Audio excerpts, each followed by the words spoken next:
Saudações para quem vai passar no vestibular. Bom dia, boa tarde ou boa noite, dependendo do horário que você vai assistir essa aula. Nova República. O que é a Nova República? A Nova República é aquele período que vem depois da ditadura militar, que veio depois da República Populista, que veio depois da Era Vargas, que veio depois da República Velha e que veio depois do Império. Certo? Então, na confecção da República Brasileira, nós temos a República Velha, que vai da proclamação até 1930. Não vou nem escrever isso aqui, tu não aguenta mais, né? Eu já fiz gráfico disso, né? De 1930 a 1945, a Era Vargas. De 46 na verdade, que foi dezembro de 45, até 1964, a República Populista, período bastante conturbado do Brasil. Aí vem a ditadura militar, regime militar, escolha o que você quiser. Tem gente que tem vergonha de dizer que é ditadura, mas foi ditadura. E a partir de 1985, então nós temos a Nova República. Passaram na presidência, ou ainda estão na presidência, o senhor Tancredo Neves, que é o primeiro presidente, Professor, mas o meu pai falou que ele não governou. Verdade, mas ele foi o primeiro presidente, não interessa. Sarney, meu Deus, está vivo ainda. Collor, está vivo ainda. Itamar Franco, já partiu para outra. E Fernando Henrique Cardoso, está vivo ainda. Lula, está vivo ainda. Dilma, está viva ainda. E não só está vivo, como está no poder. Essa figura aqui. Então esses são os presidentes da Nova República. Um período conturbado. Sofreu impeachment, quase sofreu impeachment. Meu Deus, isso aqui foi uma bagunça toda, né? Então vamos à Nova República. A Nova República, ela veio depois do regime militar. Os militares não estavam mais aguentando o poder, por quê? O povo já estava indo às ruas querendo as diretas. Lembre-se que em 1984 nós já tivemos vários movimentos querendo as diretas. A primeira manifestação pelas diretas já ocorreu no Ceará. Você não vai cair no ser na Universidade lá do Ceará, que você não vai fazer, mas foram lá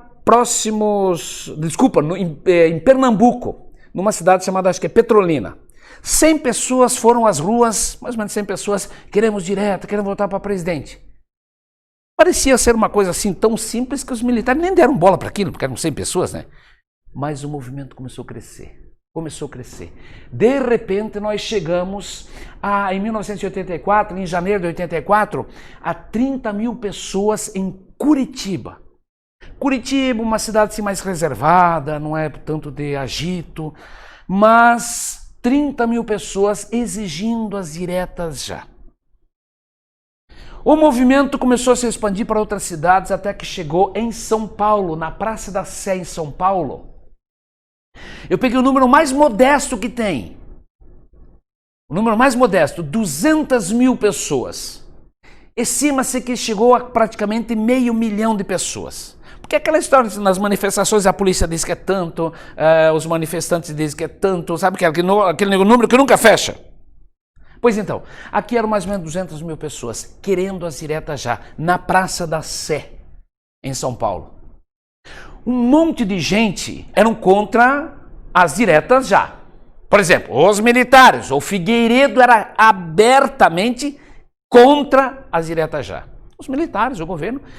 E esse movimento de São Paulo, que ficou muito emblemático, ficou famoso, na época não tinha WhatsApp, não tinha as redes sociais, eles faziam através de cartazes, microcartazes, entregavam, aqueles mosquitinhos que entregavam. Então dizia assim, eu quero votar para presidente, vem exigir seu direito, o grande comício das diretas, que foi lançado semanas antes, então foi um movimento bastante organizado. Dia 25, Praça da Sé, 16 horas. Mas a Rede Globo, sim, a Globo era contra. Mas ela enviou para lá uma reportagem. E o pessoal da Globo passou do helicóptero. E lá embaixo tinha 200 mil pessoas pedindo as diretas já. Mas no Jornal Nacional, o apresentador teve a cara de pau de dizer que era uma manifestação pelo aniversário da cidade de São Paulo. Ora, se você passa de helicóptero baixo, olhando com aquelas câmeras, e não olhar diretas já, um monte de bandeiras amarelas e bandeiras vermelhas querendo as diretas. 40 anos depois a Globo se retratou. William Bonner disse, olha, erramos quando falamos que era comemoração dos 430 anos da cidade de São Paulo, mas era para a direta já. Me parece que já tinha passado aquela ideia da direta já 40 anos depois. Então um monte de gente contra as diretas e, claro, as diretas já não passaram. Por quê? O senhor Dante de Oliveira, esse cara aqui, fez uma emenda à Constituição, nós já vimos isso, para que pudéssemos votar pelas diretas. Pudéssemos votar, porque a Constituição não permitia que o brasileiro comum, o brasileiro povo, como dizia o Figueiredo, o povo, o povão, não votasse para presidente. Não queriam. A Globo era contra, sabe por quê? Porque tinha um candidato que tinha voltado do exílio, um tal de Leonel Brizola, e o Brizola tinha prometido fazer uma auditoria na Globo, fechar a Globo. Como tem um outro presidente aí que está fazendo o mesmo discurso. Então olha só o que o Dante Oliveira, ele era um cara do MDB, na época já era PMDB, porque depois de 79 já é PMDB. O que ele fez? Ele fez uma emenda bem conservadora, que era para tentar passar. Então vamos pegar esses jovens rebeldes, esses caras, esses jovens aí que ficam aí fazendo manifestações. Não vamos pegar esses caras aí. Vamos pegar um pessoal, um eleitor mais elevado, um eleitor com mais idade, com mais maturidade. Então ele fez assim, artigo 74, o presidente e vice-presidente da República serão eleitos simultaneamente entre os brasileiros maiores de 35 anos. 35 anos, era o que ele tentava para a emenda passar, porque não dava para dizer assim, jovens com 18 anos, não iria passar de jeito nenhum, mas o pessoal do contra ficou ali e não permitiu a que as diretas já passassem. Então a emenda Dante de Oliveira não passou. Ele propôs essa emenda em 1983, mas ela foi votada lá em 84, porque ela estava no meio debaixo no fundo da gaveta e acabou não passando. 298 votos a favor, 65 votos contra. Aqui em Santa Catarina, eu não vou dizer o nome do deputado, porque de repente tem parente desse deputado assistindo e vai ficar bravo comigo. O cara que votou contra, que eu respeito. Em Santa Catarina teve um voto contra a direta já, que eu respeito. Eu só não respeito esses 113 covardes.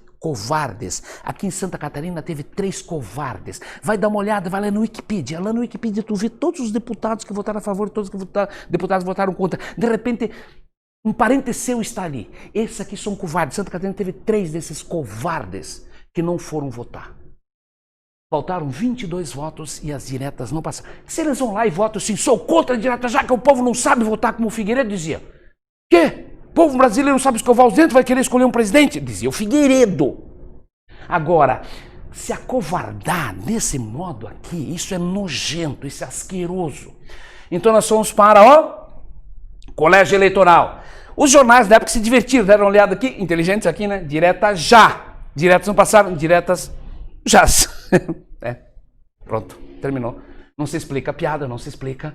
Pois bem, gente, fomos para o colégio eleitoral, tinha 2 candidatos, senhor Paulo Maluf e Tancredo Neves. O Sarney, que era do partido lá de cá, não gostava do Maluf, pulou fora e se ofereceu como vice do Tancredo. O Sarney sempre defendeu os militares, sempre esteve do lado dos militares. Resultado dessa história toda, Tancredo Neves acabou sendo eleito presidente, derrotando Paulo Salim Maluf.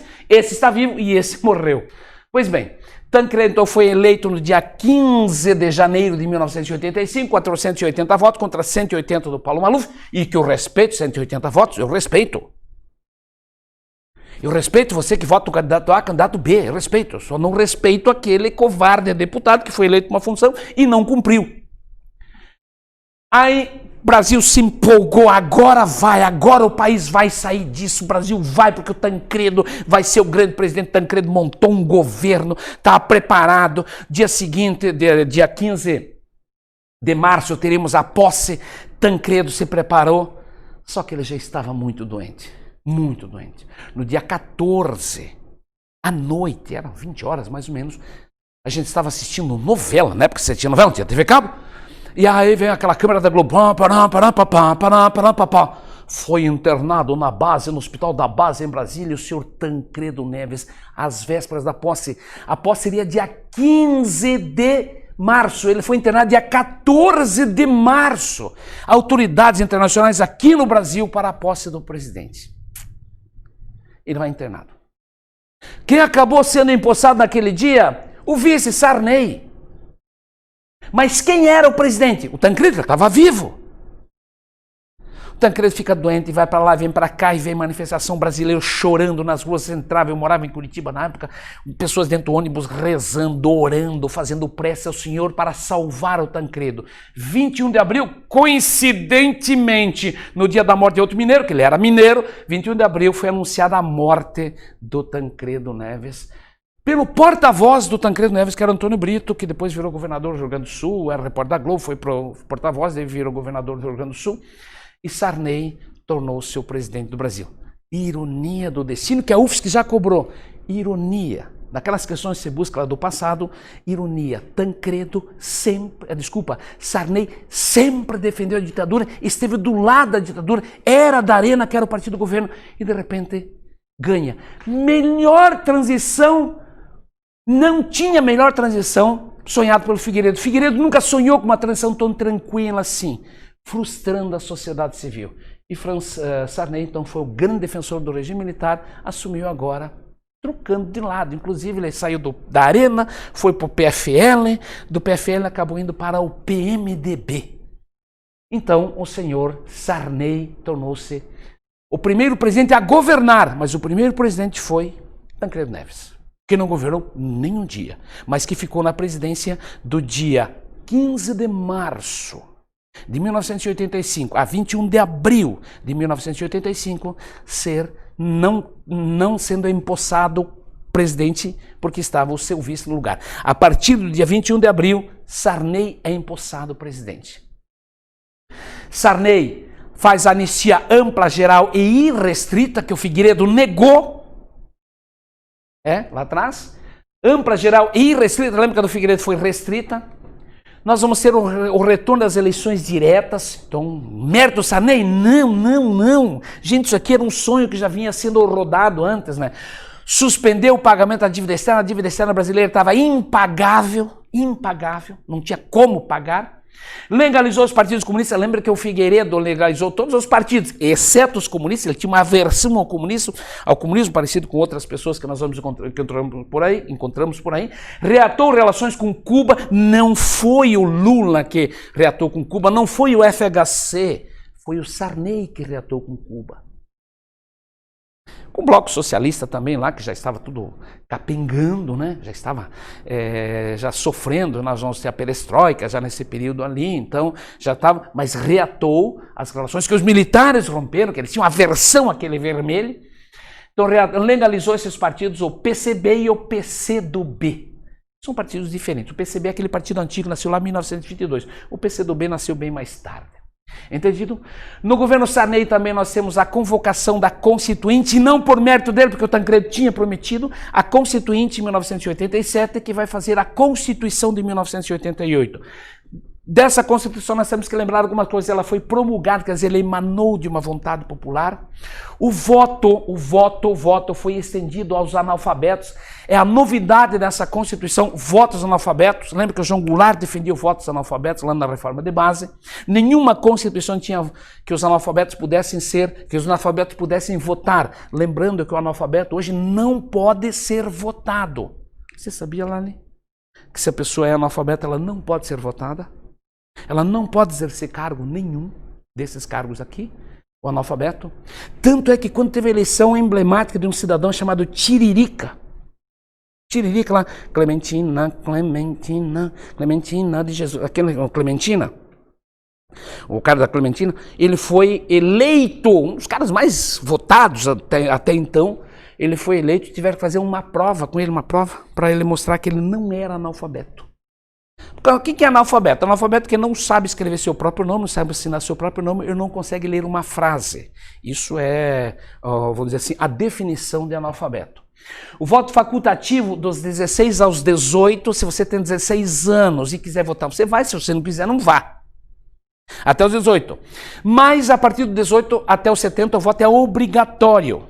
É obrigatório. Lembra que o Brasil nunca teve voto livre. Nunca. O voto sempre foi obrigatório. Voto livre é aquele que tem nos Estados Unidos. O cara vai votar se quer. Se não quer votar, não vai acontecer nada. Ah, professor, mas o meu pai não foi votar na última eleição, não aconteceu nada. Mas ele teve que se justificar. Teve que justificar. Você não tranca tudo que é documento lá para frente. Até passaporte, quer viajar para o exterior, não vai conseguir. Obrigatório então, dos 18 aos 70, jornada de trabalho de 44, de 48 passou para 44. Mesmo assim, um dos países que mais trabalha no mundo é o Brasil. Se pegar a Constituição da Nicarágua, os caras trabalham em 40. O Paraguai trabalha em 40. Japão acho que é 33 horas por semana. Licença maternidade de 120 dias, antes era 90. Nós vamos ter a prática do racismo, tornou-se crime inafiançável. Você sabe que isso aqui não funciona, sabe que não funciona. Basta você ver aqueles bando de imbecis nas redes sociais fazendo aquele monte de comentário idiota, que eu não vou dar palco para essa gente só tem que dar lei para eles, não palco, tem que enfiar lei para cima deles. Todos os dias tem gente falando dessas besteiras. Prática do racismo tornou-se inafiançável e imprescritível. Professor, o que é imprescritível? Tem crime que prescreve. Por exemplo, se você roubar um banco e se esconder por 30 anos, o crime prescreve. O racismo não. É imprescritível. Ele não prescreve. Se você cometeu um ato de racismo com 18 anos e fugiu, se escondeu e só foi descoberto quando você tem 70 anos, você pode ser condenado. Pode ser, eu disse pode ser. Vai ser. Então essa aqui é a última Constituição que nós temos.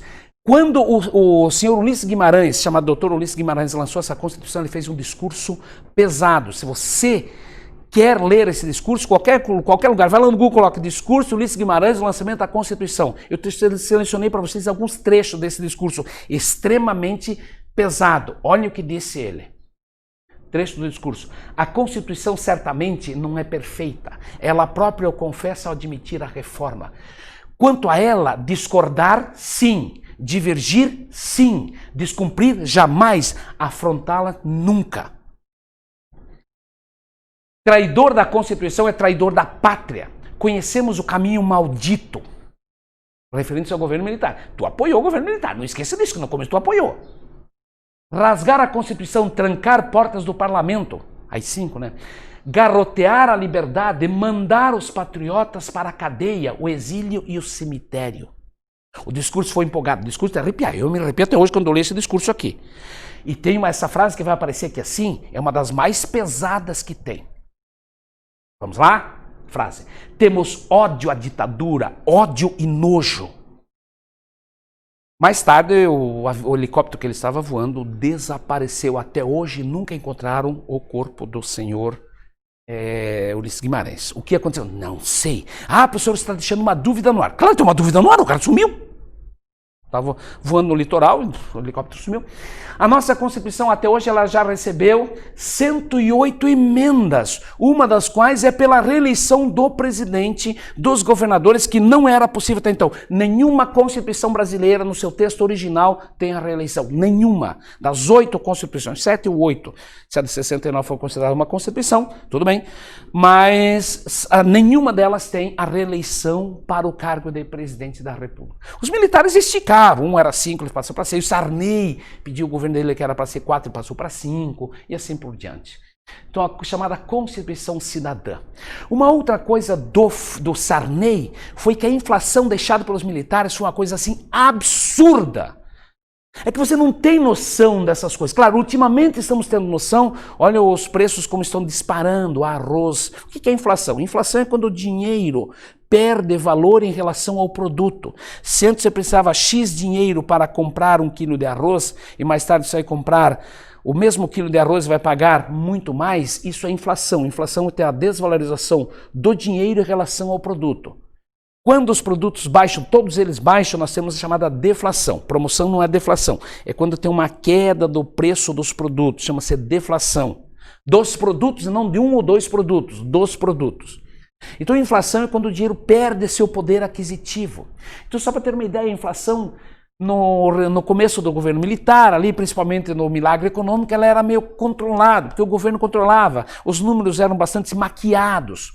Só que quando veio o Figueiredo, a conta começou a aparecer. Então no início da década de 80, a inflação começou a explodir. Só para ter uma ideia, em 85 eram 231%. 231%, tu tem ideia disso? Nós estamos numa inflação de 4%, 5% ao ano. Agora tenta imaginar que nós vamos ter uma inflação de 231%. O país estava literalmente quebrado. No governo Sarney chegou a 2.000%. É claro, professor. Professor, eu estudei na Alemanha nazista em 1923. A Alemanha tinha uma inflação de 32.000% ao mês. Sim, é verdade. Mas estamos falando da Alemanha nazista lá no começo. Não, da Alemanha nazista não. Da Alemanha antes do nazismo. E aquilo que fortaleceu o nazismo. Eu tinha errado o primeiro conceito ali. Aqui no Brasil chegou a 2.000% em 12 meses. Nos últimos 12 meses. Era necessário controlar a inflação. E o Sarney pegou uma equipe de economistas e criou o primeiro plano para controlar a inflação, o chamado Plano Cruzado. Plano Cruzado em 1986. Lembra que ele assume em 85, 86, depois de um ano, ele manda esse plano. Feito pelos seus ministros da Fazenda, que era o Dilson Funaro, e o João Sayad, da Economia, não lembro qual dos dois aí, mas a Fazenda era o Funaro, um empresário, dono dos brinquedos, Troll, na época, um brinquedo famoso. Ele lançou um plano. O plano consistia no seguinte, porque o brasileiro tinha um dinheiro, e o dinheiro não valia nada, mas ele tinha um número enorme. Então, eu tento imaginar que você tinha um papel moeda, estava escrito 100 mil cruzeiros. 100 mil cruzeiros. 100 mil cruzeiros, não chegava no boteco aí da esquina e comprava nada com 100 mil cruzeiros. O brasileiro parecia rico, ia no mercado, comprava lá, dava quanto? 200 milhões a sua compra dava. Imaginou um negócio assim? Uma inflação enorme. Então, o que fez o Sarney, através dos seus ministros da Economia? Ele disse, vamos reformar. A partir de hoje, o dinheiro não vai mais se chamar cruzeiro, ele vai se chamar cruzado. Se o seu pai estiver assistindo essa aula, ele vai lembrar disso e vai te explicar melhor, tá? Porque ele foi vítima desse maldito plano. Então, o que consiste isso aqui? Primeiro, troca do nome do dinheiro. Troca, cruzeiro vira cruzado. Com os mesmos valores? Não. Então, congelou seus preços em todo o varejo pelo prazo de 1 ano. Congelou. Ninguém pode aumentar nada. Esse preço não pode ser aumentado. Então você foi no mercado X, e comprou um produto por 100 mil cruzeiros. Por 1 ano esse produto não pode sofrer aumento, ele está congelado. E vocês irão denunciar isso para o Procon, porque vocês serão os meus fiscais. E nasceu um bando de babaca lá com um broche assim, sou o fiscal do Sarney. Você que fez prova da UFSC nos últimos vestibulares encontrou aquele broche do Sarney. Ah, sim, estava lá. Você já tinha visto essa questão ali da UFSC ou não? Já viu essa questão que tinha essa paradinha aqui? É acho que o antepenúltimo vestibular, estava lá esse assunto. Congelamento dos salários, congelamento da taxa de câmbio. O dólar não vai mais subir. O dólar não vai mais subir. Está tudo congelado. Mais ainda, agora vem a parte complicada do plano. Aqui nós temos o dinheiro, 100 mil cruzeiros. 100 mil cruzeiros, está escrito 100 mil cruzeiros. Brasileiro, o que você vai fazer?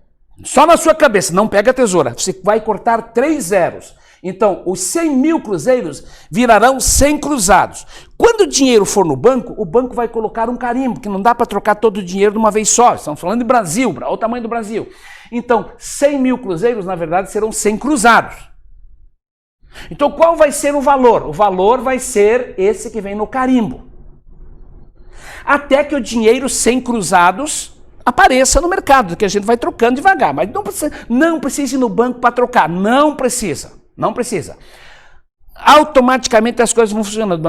A Casa da Moeda vai emitindo esses papéis, vai trocando cada dinheiro que entra, dinheiro que o Banco Central recolhe, ele põe o dinheiro novo. O dinheiro vai ficar com a mesma aparência, uma aparência muito parecida, mas vai ser 100 cruzeiros. Desculpa, 100 cruzados. 100 mil cruzeiros virarão 100 cruzados. O resultado foi um grande desabastecimento do mercado. Tenta imaginar que você foi no mercado X e lá tinha um produto, que os mercados colocam assim, eles colocam uma promoção, eles colocam uma promoçãozinha ali, e nessa promoção diz assim, banana, essa semana baixou banana, com 40% de desconto. Tenta imaginar, porque ninguém sabia quando vinha esse plano, aquele mercado parou de vender banana, o outro mercado parou de vender pasta de dente, O outro mercado parou de vender. Houve um grande desabastecimento. Por quê? Quando as empresas estavam naquelas promoções, aquele produto não podia mais aumentar. O que ela fez? Tirou aquele produto de circulação. Então um grande desabastecimento. Chegava no mercado assim, tinha grande parte das prateleiras vazias e o governo fazendo campanha. Depois, e o brasileiro comprando, tá tudo congelado. Imaginou que a gente não tinha mais inflação. Só que era uma inflação controlada de cima para baixo e não o mercado, a mão invisível do mercado controlando. Resultado disso, um ano depois, foi feito uns reajustes. Mas o reajuste aconteceu assim, a gasolina subiu 48%. Do dia para a noite. Combustíveis, na verdade, não a gasolina, os combustíveis. Tenta imaginar, quando se mexe no combustível, se mexe em tudo. Mexe em tudo. Tudo depende do transporte. Você veio para cá hoje, transporte, não é isso? Ou ônibus, ou táxi, ou Uber, não sei, mas pagou. Ora, se você aumenta o combustível, o que acontece? Eu vim de carro aqui, aumenta o combustível, aumenta tudo. Tudo é transportado. Não tem coisa assim que vem sei lá, de drone. Na época nem tinha essas coisas, né? E aí então nós vamos ter um grande desabastecimento. Com isso aqui, com alguns reajustes feitos pelo governo, a inflação voltou, mas voltou pior ainda e o plano ruiu.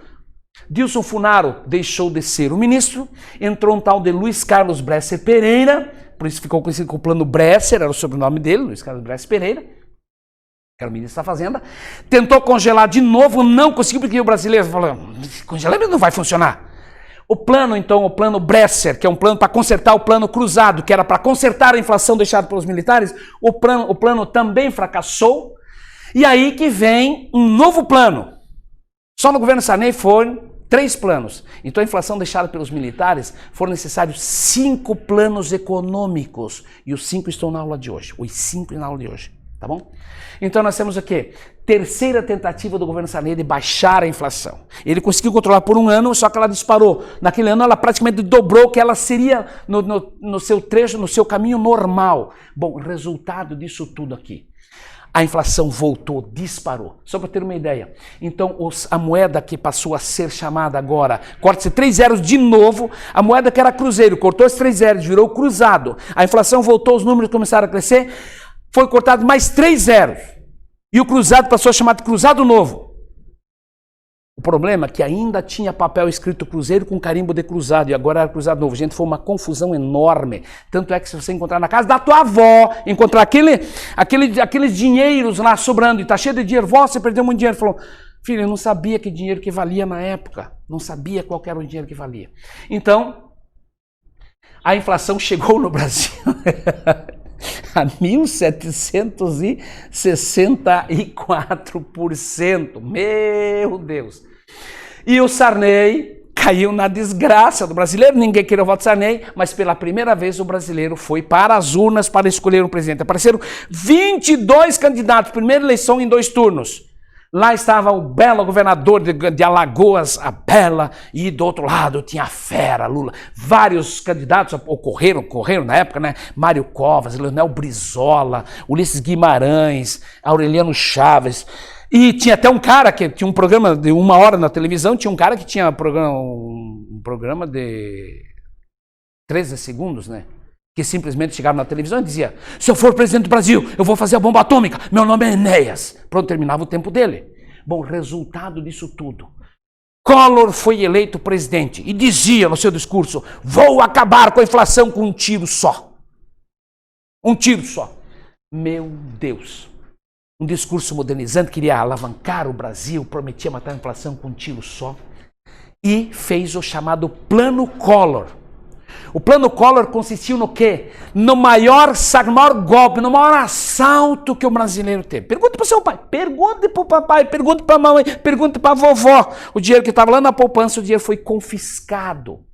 Quem tinha dinheiro na poupança, o dinheiro foi confiscado. Qualquer aplicação que você tivesse, você foi confiscado. Congelou os preços de salário, bloqueou as contas, né? O dinheiro voltou a chamar Cruzeiro, quer dizer que no governo militar era Cruzeiro, com o Sarney virou Cruzado, depois virou Cruzado Novo e agora voltou a ser Cruzeiro. E cada vez desvalorizando mais. Através da sua ministra da Economia, que era Zélia Cardoso de Mello, a ministra da época dele, né? E confiscou. O Collor se envolveu em corrupção. E o que derrubou o Collor? O que derrubou o Collor? Um assalto à população, foi isso tudo? Não, gente, foi este Fiat Elba! Esse Fiat Elba que derrubou.